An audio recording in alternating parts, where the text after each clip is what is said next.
Oh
जय श्री माता जी। जय श्री माता जी। अब हम सब मिलके श्री माता जी के श्री चरणों को प्रणाम कर कर कुंडलिनी उठाकर बंधन लेंगे। Let us all bow down at Shri Mataji's lotus feet. Raise Kundalini and take Bandhan.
महामंत्र एवं श्री गणेश मंत्र।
जय श्री माता जी। अब हम अपने चित्त को सहस्तार पर रखते हुए श्री माता जी की अमृतवाणी को सुनेंगे। Keeping our attention on Sahasrara, now we listen Shri Mata ji अमृतवाणी। जय श्री माता जी।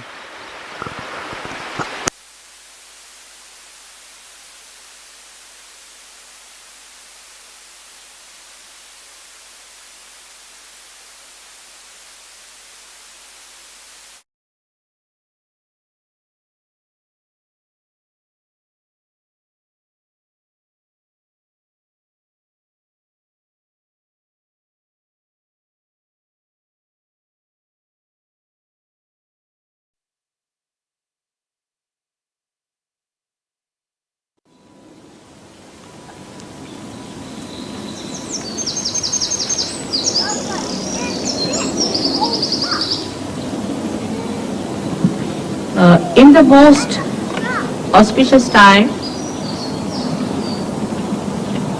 that is called as Krita Yuga, we all have assembled here to understand the ways and methods of establishing our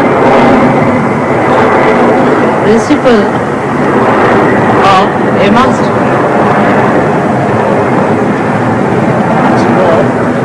Kruta Yuga. Kruta Yuga means the time when you have to do something. Kruta, when it was done.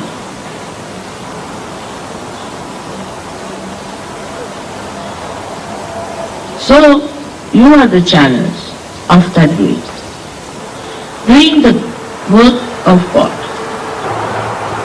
You are the channels of God Almighty and His power. On one side, you have to carry the dignity, the glory, and the assumption that you are a guru.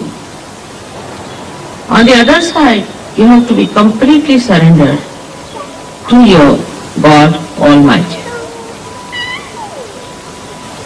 All your dignity, your authority comes from Him. And the third thing is that the way He has created this universe and you, in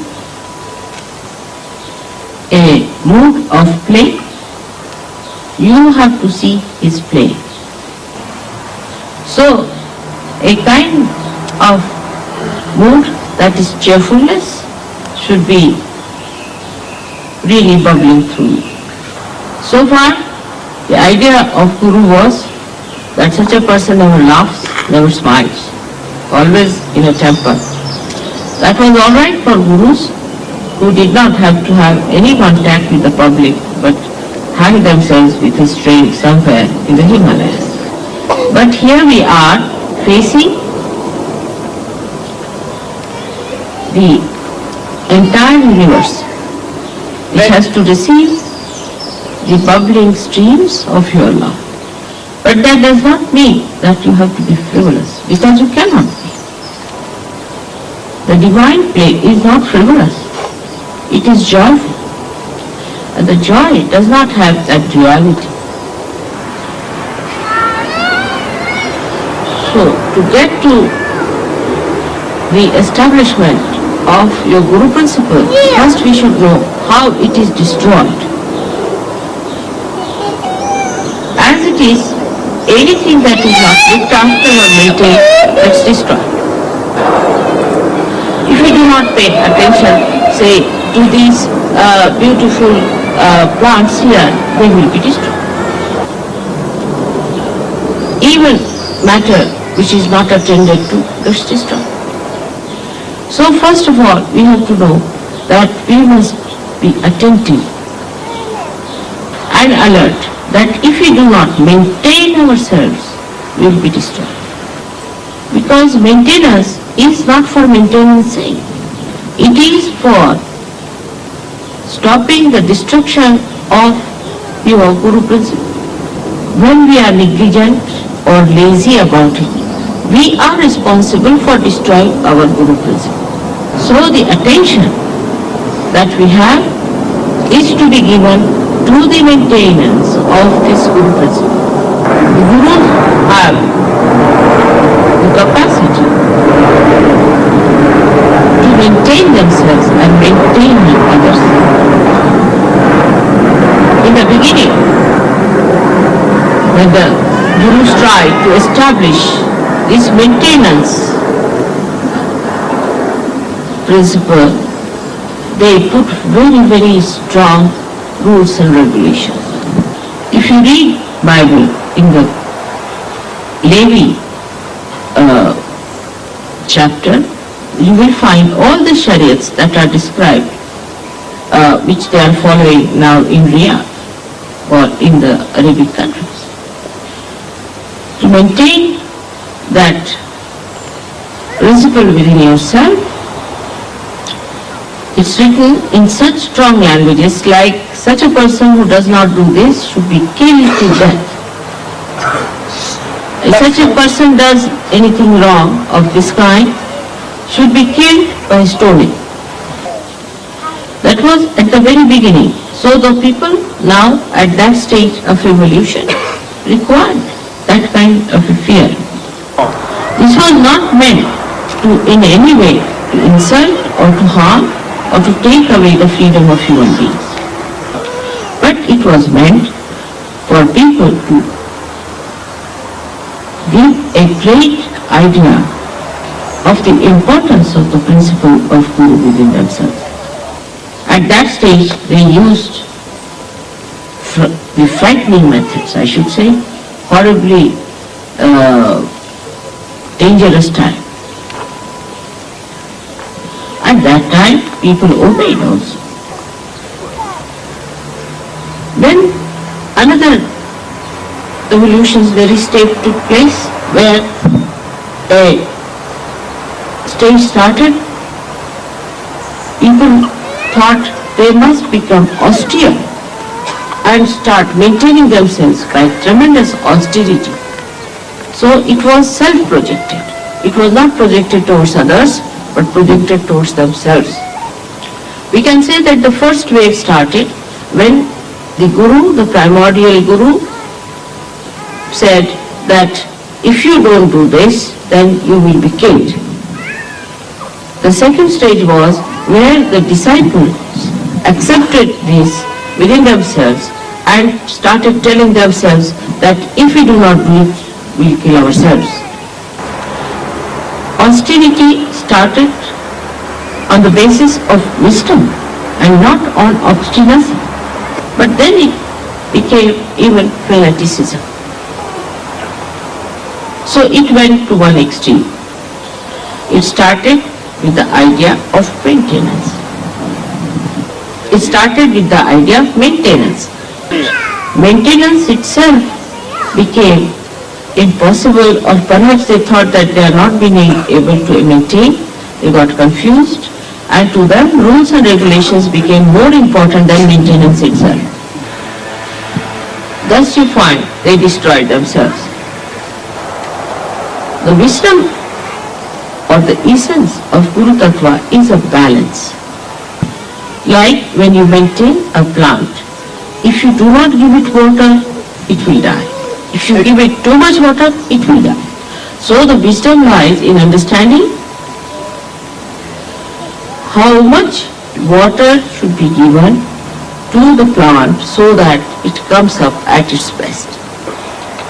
Now this wisdom has to be achieved through your vibratory awareness. You are placed under the most fortunate circumstances that you are realized souls before your Guru Tattva is fully established.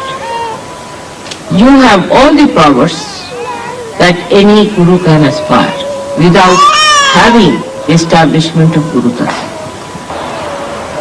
Especially you are under the complete blanket of the clouds of your mother's love.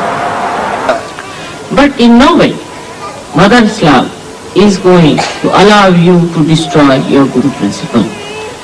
As I told you that Guru principle is a very sensitive thing and is destroyed if you yourself do not try to maintain it. First of all, the destruction starts from the very source of our being. I mean to say that our being is created by 5 elements. And the 5 elements have a capacity all the time to get destroyed. Any one of these elements, if they are not looked after, they get destroyed. That is the built-in capacity of the elements or of the matter, as you can say. So to maintain them is important. Some people have an idea that once you become a guru, you did not maintain everything, it is maintained by itself. It is not. Say 4.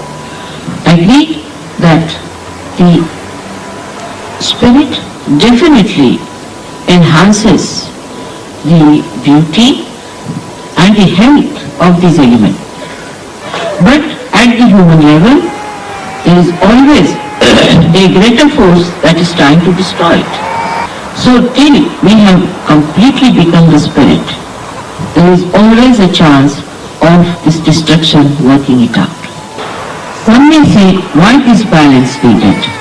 And this is an important question which we should be able to answer all the people who ask us. Without the balance, you cannot ascend. If you cannot ascend, what's the use of our becoming human beings? For example, everything is God, but nobody is aware. At the human level, you become aware. Means everything exists. Everything is there, but it is not aware. Say there is a stone, that is also God, but it is not yet aware. Like say, this area is completely dark and we are blind. There is nothing to be seen, to be felt or experienced when you are in that condition. Actually, one thinks that darkness is the truth, that ignorance is the truth. But when the sun comes up and the light comes in and your eyes open, you start seeing everything. You start becoming aware. So at human level, you are aware at the highest point. Now this awareness has to become the awareness of the spirit. That has happened to you. You have felt the spirit. But the balance is not there as yet. Your mother has pulled you out and made you that, but still there is imbalance inside. If you go slightly to the left, you can be destroyed. You go to the right, you will be destroyed.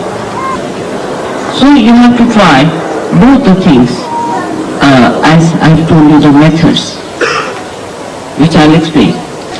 First of all, you have to be austere with yourself. Just separate yourself from yourself. Separate yourself as a spirit and look at your ego and superego.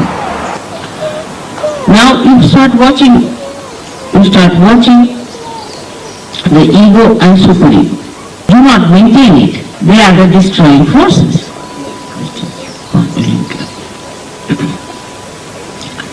Now when you see the play as a witness of the destroying forces, you will know how to also maintain yourself better. To separate yourself is easier when you take to austerity. The worst thing that elements have done to you is that you have formed habits. All kinds of habits. Some people are fond of bathing, some people are fond of not bathing. Some people are fond of getting early in the morning, 4 o'clock, and singing songs and waking up everyone. And some are good at sleeping till 10 o'clock. Some like very light colored dresses, some like very loud colored dresses. If you are English, then you want to have English style everything. Horrible insipid food. If you are French, you want to have wine little bit. If you are Italian, you want to have carbohydrates too much. If you are Spanish, you want to have too much fats. If you are Indians, you want to have too much of spices. So to change this habit, you have to give first of all the extremes that you like. Now if you say that I like bland food, then you should say I must eat lot of chilies. If you say I like pale colors, then you wear very loud ones. Go from one extreme to another extreme to begin with. But I have seen people, when they go from one extreme, they get stuck up on the other side also. So, we have to be in the center, not to the extremes. A man who is an avadhuta, the one who is a great master, can never be hanged up by any hangs up. He cannot be ruled by any idea that I like this. He sees beauty in the lush greenery, and he sees beauty in the trees which are devoid of any leaves. Now the trend of getting to austerity in a very funny way has started in the West. Like, if you comb your hair, then you are no good. If you do not smell in the body, then you are no good. If you don't look like a pig, you are no good. All kinds of funny sort of ideas have come into the mind because they are going to the other extreme. But we have to learn from the nature. Nature dresses up itself when it has to beat the spring.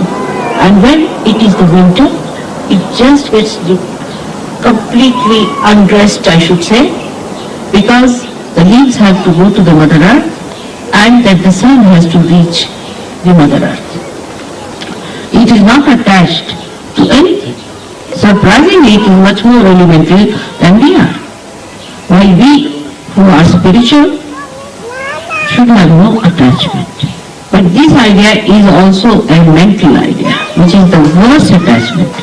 It's a very funny attachment, which makes me laugh. That's the biggest joker I've seen, that people get attached to mental ideas. It is like believing that whatever you think mentally will just happen to you. Say for a mental person, he has to go to picnic. He will mentally put in his mind, he is going to take this, that and that. He may even open a file and write it down that I'm going to take this and this and this with me. And when he goes to the picnic, he finds he's high and dry because he's not taken anything with him. It's all in the file. Your mother is good at speaking and she speaks to you, but it should not be your mental attachment. Like his mother says so, and everybody discusses with such great enthusiasm, this is that, but it's not become part and parcel of your being. But it's a very common attachment nowadays, with all the people knowing about everything and having nothing.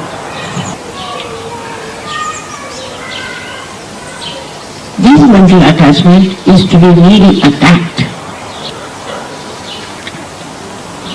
Becoming is seeing, becoming is experiencing. Becoming is seeing, it is experiencing. Like if I have to come to this place, I must come and see it. If only I have thoughts about it and mental idea, mental picture, it is no good. It's not mine. It's not the truth. So when you become aware, actually what happens? That you see it yourself. So let us see. Get out of that mental conception that you know already about. You do not know, because what you know is just mental. That should be a part and parcel of your being. Now how to do it? Some will say that we'll just go on being austere about it. Then that will become again another obsession. Some will say, all right, mother has said we should enjoy, so we'll just enjoy. How to strike the balance is the big problem, but should not be with people who have vibratory awareness. In that also you can be obsessed. I have seen people talking as if they are all great yogis and no vibrations and saying they are getting vibrations. It is so deceptive. So one has to think that we have to go further and see more and know about it. But if you then ask a French, how are you? Then under the influence of this they'll say, like this. That means they are always in imbalance. You ask an Englishman, he'll say, don't know. Or they say, I know. There's nothing in between. Now, we have to understand that we are carrying a light in our hand. And the light should not shake. We have to hold the light tight. And we should have a concentrated attention towards the maintenance of the light. And then to tell yourself that we have to see, not to just understand mentally, is to be actually aware, because you are complete otherwise. You are the part and parcel of the whole. You are. But only think that you have not yet seen that. You have mentally accepted, but you have not become. Because mental projection comes from thought. That means you are at the level of the thought. You have to become thoughtless. But if you live on the basis of thought, then you are still below the archangel. So all the thought waves must be stopped to begin with and should say that, all right, let us see now. So from the Navi chakra, you come up to the Agya chakra. Then among that comes the third problem of destruction is emotional. The emotional is a very subtle one. Like some people, Sajogis, will sit down with a guitar and will start singing as if they are all love birds. What is it? What is it? Come. What has happened? Why do you cry? Come to me. All right. Just take her away. She's got a... So the most delicate one is the emotional. This emotional one is a collectivity in a camouflage. For example, when the Sajogis will meet, they'll hug themselves, kiss each other, and will be very, very nice to each other, you see, and sit down and sing songs like hippies. Take the guitar in the hand and swing on the tune of love. This is actually, we should be at the collectivity point. And that, of course, is very difficult to get rid of. Because it gives you a very comfortable feeling. And people get confused with emotions. They think it is joy. Joy only can be achieved through complete detachment. The detachment which is egoless and super egoless. But now, the problem that human beings start facing is the assumption that they are gurus. They start speaking about Sahaja, talking about Sahaja, and they start thinking that they have become already Shri Krishna. They have even a greater ego than the person who is actually ignorant about Sahaja. Ignorant about Sahaja. They start talking with such tremendous ego that I myself am frightened of them. How much they know about Sahaja, I sometimes think.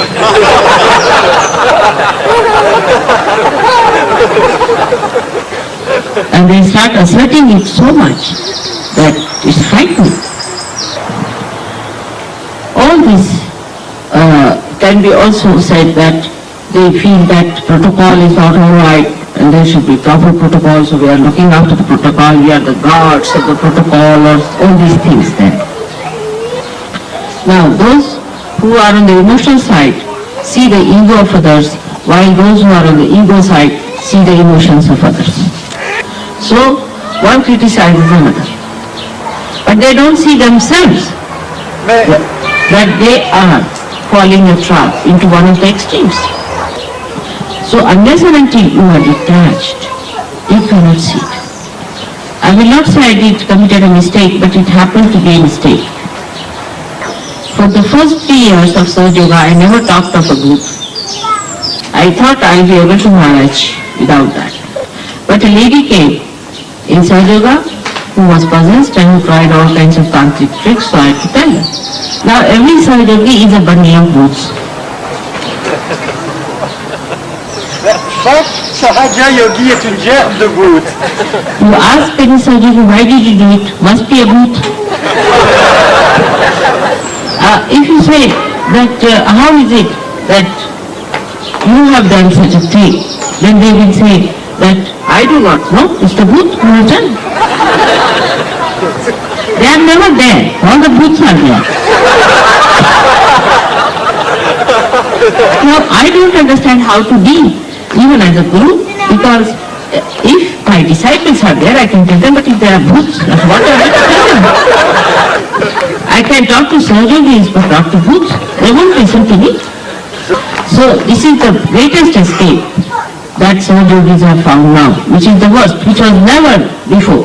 So sometimes I feel it was a mistake I introduced this word boot. They excuse themselves by just saying whether it is some negativity. Unless until there is something in you that contains the negativity, how can there be negativity? If you are detached, if like stone, then you cannot contain this negative water in itself, in it. You don't become more negativity, you become more a guru. Now, when I say that you should not be negative, supposing under such circumstances you should not be a brute, you should be yourself, then they start feeling guilty. So all kinds of anti-guru tricks are working out. I am your guru, and it is anti your guru to play these tricks upon yourself. Now you will play these tricks with me. What's the use? You have to gain something, and you are playing trick against yourself if you are playing them against me. You have to be more aware. You are not to be destroyed. Apart from that, you have to save others. How will you do it? In case if you do not accept that it is your privilege, that it is your fortune, that you have been chosen to be the medium of God's work. Sometimes I feel all the booths have come to me for realization and I am not going to become a booth myself. Shri Shiva. Bhut also means, Bhutanath is the name of Shri Shankara, Shri Shiva. Because he gets after the bhoots all the time. But you have to be the present and not the bhut. Bhut means the past. Then what is there to be known? You become. When you are in the present, you just start becoming, evolving, blossoming. Try to be in the present. Do not escape the present. Face it. Don't feel guilty nor blame the bhut. Both things are going to take you away from the present. Now just see the whole nature, the whole divine power. Your ardent desire of ages. Everything is on your side. The time has come. You are just there. What are we to do? Just stand in the center, at the axis. Try to keep yourself at the axis. And then you just see the periphery moving, you don't mind. When you see yourself misbehaving in any way, punish yourself. It is better that you punish than the divine punishes you, because that's a severe punishment. But do not feel guilty, because you have not done anything wrong. It's the bhut which has done.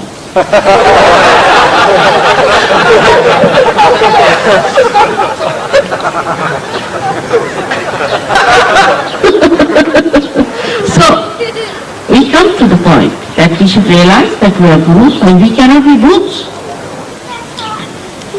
we have to change our outside also to become good gurus. For example, we have to learn good manners. When these manners become your nature. Sometimes people who are very fond of food, I always tell them they should fast. Whatever you are fond of, try to give up. Try to overcome your sicknesses of attachments, your habits. Once your Guru Tattva is established, you will be accepted as a Guru. There will not be any need for you to say that you are a Guru. People will know that you are. We don't have to then write on our foreheads that we are Gurus. People will know that this is a Guru walking. You can see the divinity walking. You can see the divinity walking, the glory coming up. You have to change from within, and the light of that within enlightenment will be shown outside. But it should not be a mental idea or an emotional idea, but should be the happening, the becoming, the awareness. You have to experience through your own experimentation upon yourself. Even I do that.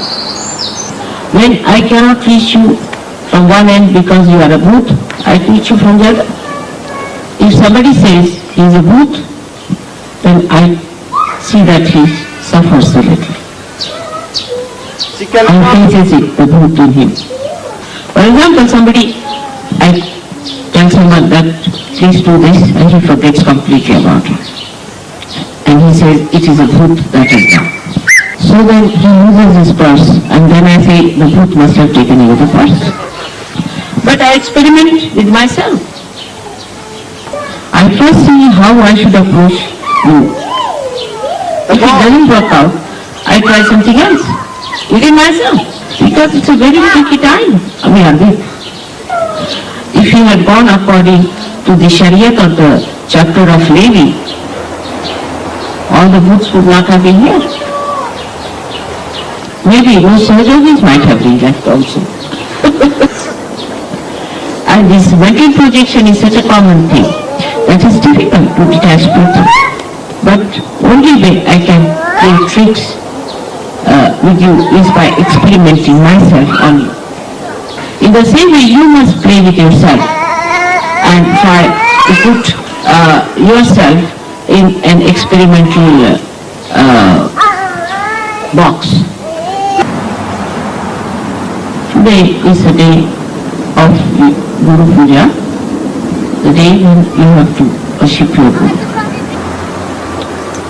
You are really fortunate to have a Guru which is another.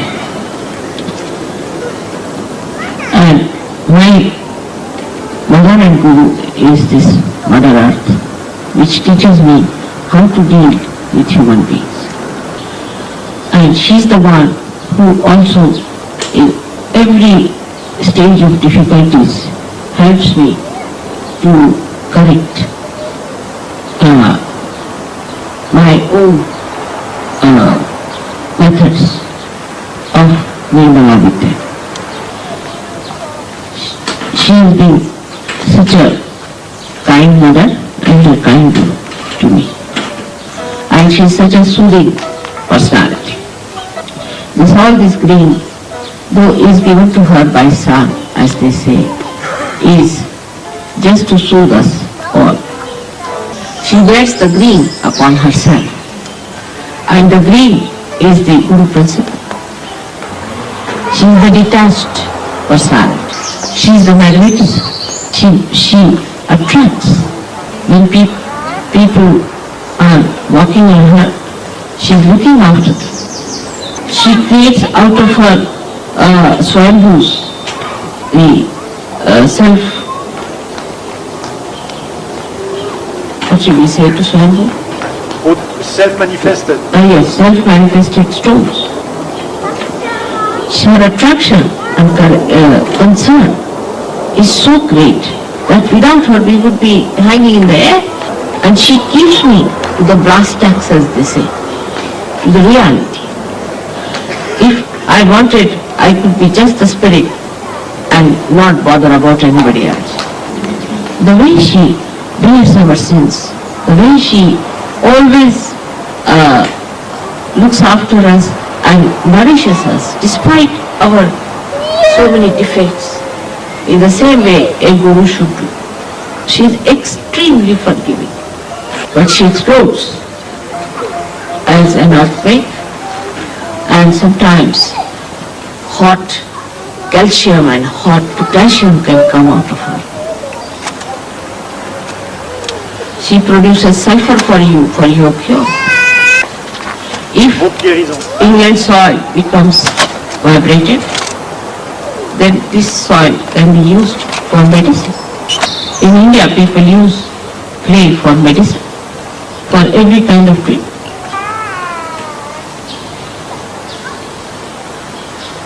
The understanding about Guru Tattva one can have from the Mother Earth. So let us touch the Mother Earth and bow to her.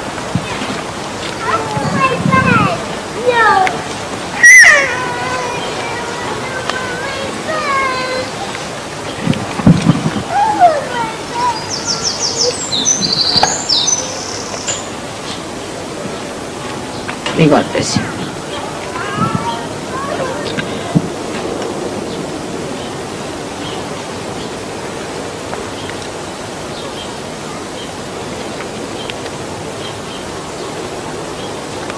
She's sucking.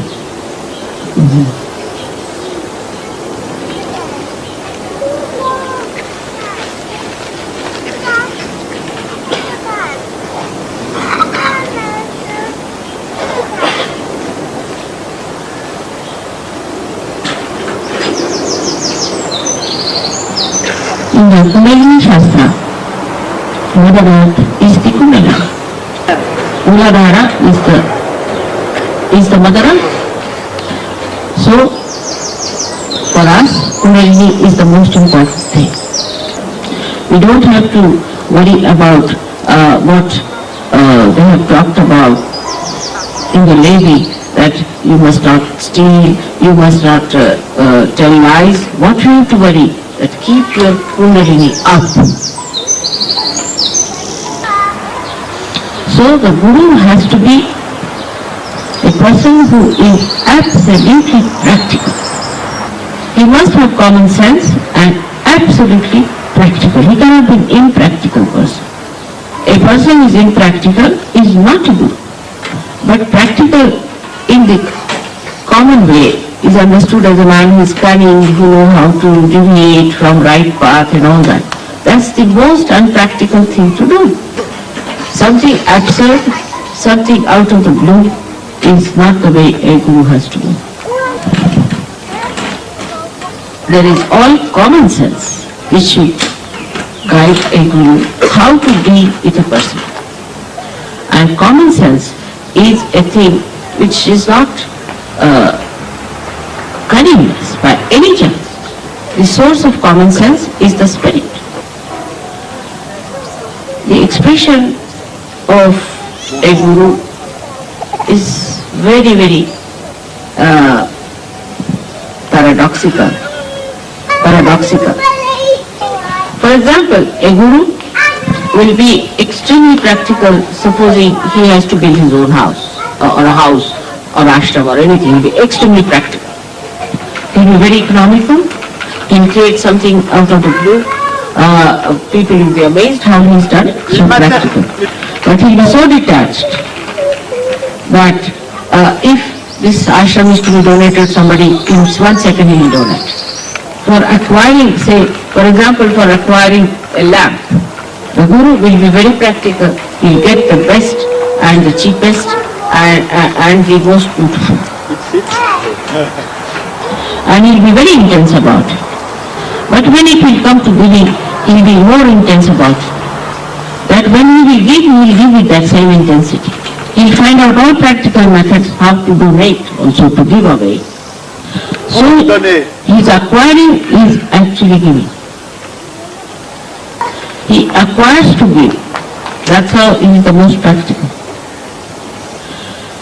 You know that we cannot take anything with us.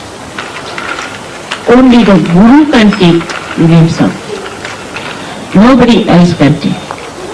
Only the Guru has all the disciples and disciples and disciples and disciples for ages who sing the praise. No other relationship is that eternal. It goes on reflecting for ages and ages and ages. It's one wave that falls and then disappears. In anything that you do, every wave has disappears, but not the wave of knowledge from a Guru. It's even higher than the divine principle, because it explains. The divine principle cannot explain. It's the Guru who explains it. Not that it manifests, but it explains and it works out. So he is the master of the divine power. So in a way, divine power is like the meaning of the Guru. Like the word has the meaning, and the word has the meaning, and the word serves the meaning. But in a Guru principle, the divine serves the Guru. Everything is at your disposal. Everything is at your disposal. When you are a Guru, all your chakras are at your disposal. All the universe is at your disposal. Because you are the Guru. It's like the director of the show. The stage man, the gentleman who is in charge of the lights, the gentleman who is in charge of the loudspeaker, everybody has to serve the director because he is training the actors. But the Guru principle has to be so much unchallenged. It should be of such a capacity that nobody can challenge that. It should be such a capable personality that nobody should be able to challenge the Guru. Then only it will work out. So you have to work it out in such a way that you are absolutely unchallengeable. And you are especially fortunate that you can see yourself and correct yourself, which nobody could do before. You are your own Guru. This situation never happened. You are your own Guru. And let me be your mother. That would be the best for me. So today is the day when one has to determine how far you are a Guru. First part, you have to take a pledge that you will establish your Guru principle. Second point. Thirdly, you have to pledge that you will establish Guru principles in others. Fourthly, you have to know that there is a little snap that your Guru is a mother. She is too kind to be able, too mild to be able, and extremely tolerant. So it is better that you take up the strictness towards yourself and look after yourself. May God bless you.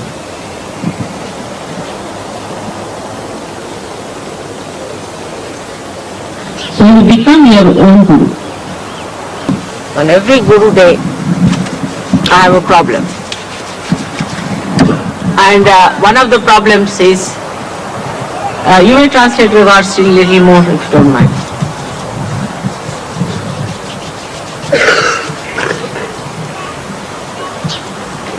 On every Guru Puja day, I think I should become a complete Guru, and at least on one day I should not be a mother. But every time I try these tricks, it works against me.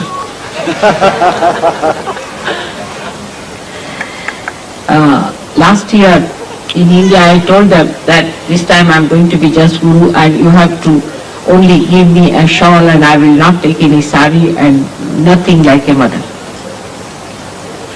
And I was very stern with them and I said at any cost I am not going to take a sari whatever you may do. And they were very unhappy because they had bought a sari for me and they said we have also stitched a blouse and a petticoat and mother you must accept you are our mother also. So they said, I said I'm going to be very hard like a guru and nothing doing today, nothing is going to convince me. Because again you become the mother, then the whole thing becomes again that soft business.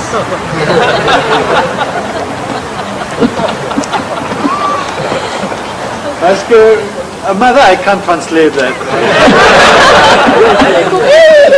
You better tell them. Parce que chaque fois que je suis la mère, c'est toujours la même histoire. So I went to open the, you see,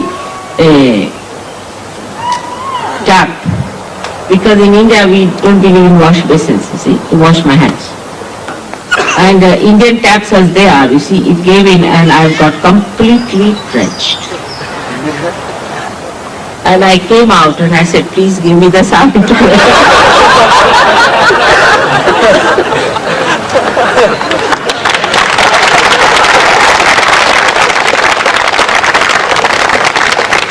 Today I had decided to be a real guru and a very hard one. Then Warren came to say that, mother, somebody has bought a sari and this is that and that is that. He gave lots of arguments. And Rustam and Warren were trying to, see, put me down in my place. But then they used the latest argument to outwit me. First they said the sari is beautiful, this, that, I was all right there. But then they said the vibrations are too good. Even before opening the sari, the vibrations were there. So all my efforts fizzled out. This is the play of the sweetness of divine. What is called as Madhuri. Cela s'appelle Madhuri Lila. Madhurya. Madhurya. Means the Ceci s'appelle sweetness. Madhurya. The sweetness. And this is the one. That's such a hide and seek of joy in life. And that is what I have accepted. So first we'll have the mother's puja. Et je l'ai accepté. Donc d'abord, nous aurons le puja de la mère.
जय श्री माता जी। अब हम सब मिलके श्री माता जी के श्री चरणों की आरती के लिए खड़े होंगे। Now we will all stand for the aarti of Shri Mata ji Holi lotus feet. जय श्री माता जी।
सबको दुआ देना, सबको दुआ देना।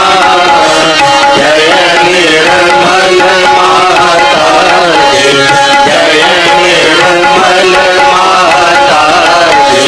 दिल में सदा रहना, माँ सबको दुआ देना, सबको दुआ देना, सबको दुआ देना। जय निर्मल माता की, जय निर्मल माता की। दिल में सदा रहना, माँ सबको दुआ देना। जग में संकट कारण कितने लिए अवतार, माँ कितने लिए अवतार।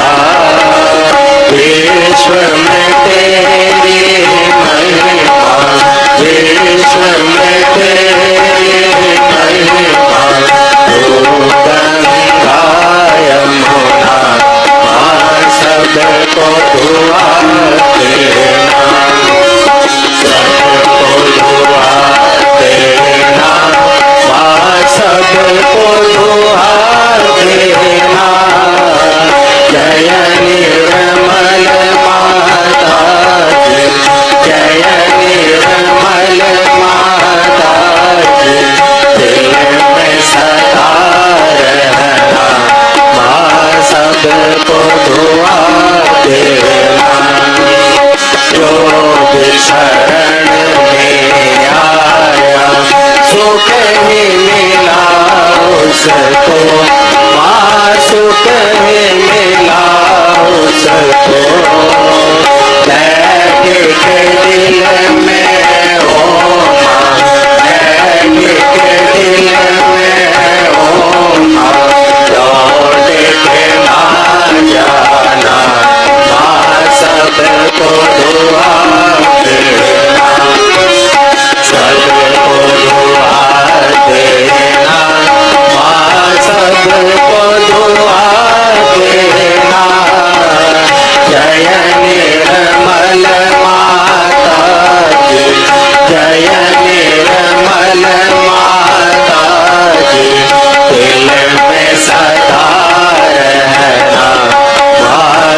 सबको दुआ देना। मानव ने अवतर के कर दिया उजियारा, माँ कर दिया उजियारा। कलयुग में माया है, कलयुग में माया है, फिर भी पहचाना, माँ सबको दुआ देना, सबको दुआ देना, माँ सबको दुआ देना। जय निर्मल माता की, जय निर्मल माता की, दिल में सदा रहना, माँ सबको दुआ देना। संत जनों की धरती है भारत माता,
श्री करती साक्षात्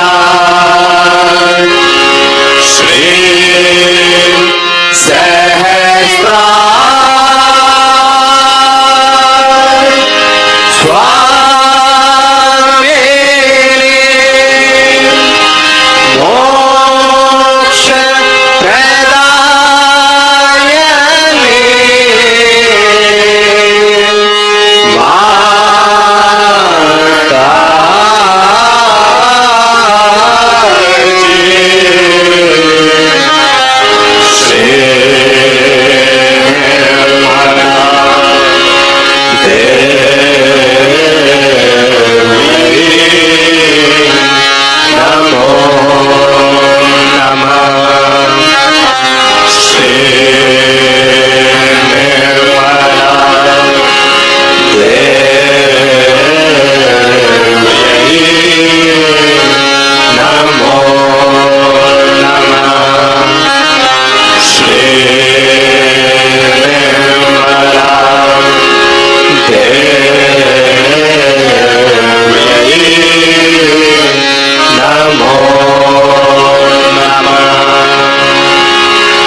शक्ति माता जी श्री निर्मला देवी की जय।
श्री माता जी, आपका कोटि कोटि धन्यवाद कि आपने हमें अपने श्री चरणों की आराधना करने का अवसर दिया।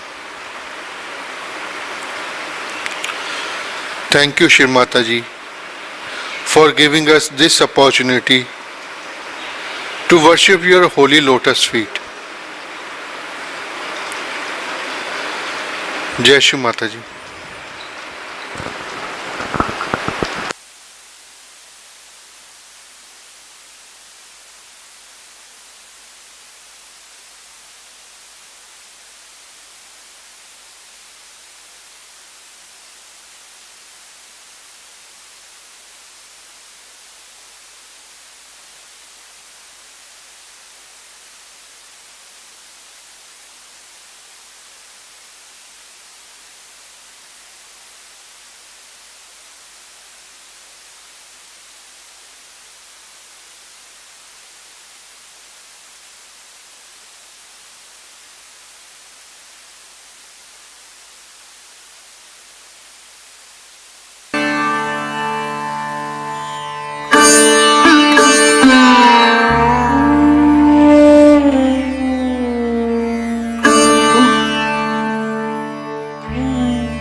Mm-hmm.